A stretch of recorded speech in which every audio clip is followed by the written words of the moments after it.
Today, I thought I would look at how our lives have changed in the last 25 years since the ANC gained power in South Africa, and what we have lost or sacrificed so far. Many people who were very young or were born after 1994 would never know anything different to what they experience today, but we who were adults in 1994 would know what life was like pre-94 in South Africa. This video is not about apartheid or anything to do with people's perceptions of it, black or white. I remember growing up in the 70s and the 80s, where as a small kid around 10 years old, we lived in a neighborhood that was new and still under development. There was a lot of bush around us, and I remember there being an old abandoned building in the bush that was being used for accommodation by the building contractors for their staff. Weekends were an absolute nightmare. They would drink themselves into a stupor, and then the fighting would start. I can't remember the number of times that we would lock ourselves in our house while they quite literally chased each other around and around the block with knives and axes. I remember seeing them covered in blood from knife wounds, and at least once saw a guy with an axe buried in his skull, but still on his feet running around fighting. This was in the mid to late 70s. With all this violence over weekends, I cannot remember a single incident where our house was broken into or when anyone from the neighborhood felt threatened by them or their behavior. They simply left us alone and carried on with their drunken violence between each other. Someone would eventually call the police, who would soon arrive and remove the unruly bunch. At around the same time, myself, my brother, and friends from around the neighborhood would still go out during the day, over school holidays and weekends, to play in that very same bush. Never once did we have any trouble or feel threatened. Later, when we were around 11 or 12 years old, I would say, we used to ride around on our bicycles in the streets, having wheelie competitions until late at night. And our parents were never ever worried about our safety. Going on holiday was a matter of packing the car and heading out for a pleasant drive on roads that were safe. There was no such thing as hijacking. Car theft was very rare. Housebreaking was very rare. Our property was surrounded by a fence that was literally knee-high with no electric fencing, and the idea of an alarm system in the house was something we had never heard of or contemplated. There were such things as armored vehicles collecting the takings from businesses. The owners simply took their takings in a bag to the bank and deposited it. There was no such thing as armed response or private security companies doing the work that the police should have been doing. A policeman was a symbol of authority and was respected as such. When a policeman gave an order, it was obeyed without question. Let's see, what do we have today? Once the ANC gained power in 94, we all had a very short period of euphoria when the Rainbow Nation was on everybody's lips. The country was saved and everyone was going to be the poster child for multiculturalism, proving that it can be done successfully. What we didn't know then was that there was a distinct and deliberate plan underway to slowly but surely disenfranchise the white man and woman in South Africa, a plan to enrich those in power to ridiculous levels by stealing from government coffers. Today, we the white minority face over 100 laws that openly and deliberately discriminate against us. These laws were designed to slowly force the whites and white-owned businesses out of the economy. This has resulted in somewhere in the region of 1/4 of the white population ending up poverty-stricken and in squatter camps. Some of these people are well-educated people, some very well qualified with valuable skills, yet there they sit in abject poverty. While this is happening, we have a country where every single state-owned enterprise has been brought to its knees by either total incompetence, corruption, or nepotism. But in almost all cases, it is all of these at the same time. I include the government in this as well. We have now heard from Ramaphosa himself that the country's coffers are empty. We have no more money left. This has resulted in the same situation trickling down to every other semi-government department and municipality. What we have today is a country in which our children dare not set foot outside the front gate for fear of being kidnapped or raped or killed or whatever else could happen to a small child that is bad. Our children might as well not even have bicycles today because there is literally no place for them to ride on them. I recently saw a 15-year-old boy, now this is 15 years old, ride a bicycle in the garden of his house. He barely had enough skill to stay upright on it, never mind being able to do any kind of tricks like a wheelie with it.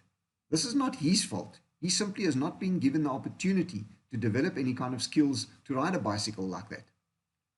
And there's only one reason for it. We have children growing up thinking that being locked inside their houses and spending their life playing PlayStation is normal. We now have predators roaming around our suburbs, just ready to pounce on anything of value, to rob you at your gate, to hijack your car from you as you enter your property, who will invade your home and terrorize your family, sometimes doing terrible things to them before ransacking your home and taking anything and everything that they can carry. We live in a South Africa where we are warned not to use certain roads because there are roads where hijackers are more plentiful than on other roads, and your chances of being hijacked are higher than elsewhere. In fact, there are street signs now placed in these areas warning us of the danger, just as the road sign would warn us of a dangerous corner ahead, etc. We live in a South Africa where we dare not take our takings from our shop to the bank ourselves anymore because there are predators who have been watching us do this for weeks and who are ready to pounce on us at any time to relieve us of that money and quite possibly kill us in the process. We live in a South Africa where we are likely to be wiped out on the roads by lawless minibus taxis when we travel. We live in a South Africa where if you are still lucky enough to have a job, we have to tread carefully because we might just be replaced by someone a little darker than ourselves. I actually know someone who admitted to me that he works as much overtime as he's asked from him without asking for payment for it. He also takes calls from work at any time of the day or night when he is not at work, without complaining or expecting compensation. Why? Because he is too scared to open his mouth out of fear that he is going to be replaced by someone darker than himself.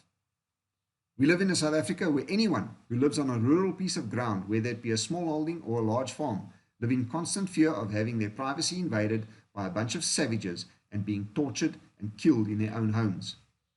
This is something that we could not even contemplate 50 years ago, yet it has become an everyday occurrence these days. It hardly even reaches the news nowadays.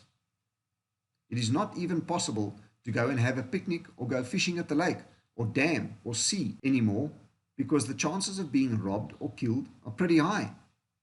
We live in a South Africa where the vast majority of sewage treatment works do not function at all. They do not operate at any level.